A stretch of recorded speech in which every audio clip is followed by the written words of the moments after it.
Mieux vaut tard que jamais. Après des semaines de précommande, on a enfin reçu notre collector de la saga Freddy en 4K, un coffret en rupture de stock un peu partout, pour le plus grand bonheur des scalpers qui n'ont pas manqué de le mettre en vente depuis à des prix totalement abusifs. Quelle indignité. Limité à 15 000 exemplaires, le coffret regroupe chacun des 7 films dans des boîtiers steelbooks brossés du plus bel effet, d'autant qu'ils permettent de profiter de visuels d'époque dessinés par Matthew Peak, là où la version simple empile tous ses disques dans un boîtier amarré classique au visuel, disons, passable.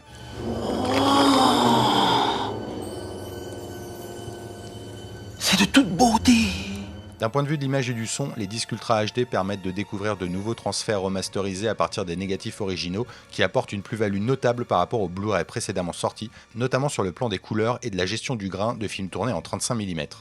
Les amateurs de VO peuvent eux profiter au choix de mixages originaux très efficaces ou de remixage 5.1, là où les adeptes de la VF seront limités au mixage d'origine. Des pistes d'époque souvent un brin étouffé et nasillardes, mais bon, comme on a grandi avec ces VF à l'époque de la VHS et autres jeudis de l'angoisse, on est quand même bien heureux de les retrouver ici.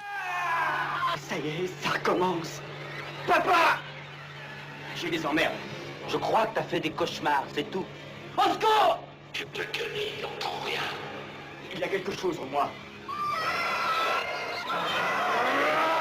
Du côté des bonus, on regrette que Warner n'ait pas inclus le documentaire Fleuve Never Sleep Again ou les bandes annonces originales, mais on est quand même bien content de retrouver les nombreux modules des galettes précédentes ainsi que 2 nouvelles featurettes conçues pour l'occasion.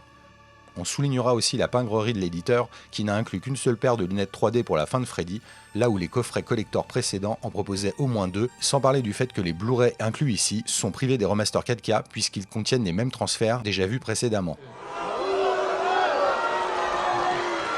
Pour finir, on saluera la présence de montages unrated sur Les Griffes de la Nuit et L'Enfant du Cauchemar, d'autant que dans le cas du film de Stephen Hopkins, l'ajout de plan gore améliore grandement l'efficacité d'une œuvre certes bancale, mais délicieusement baroque.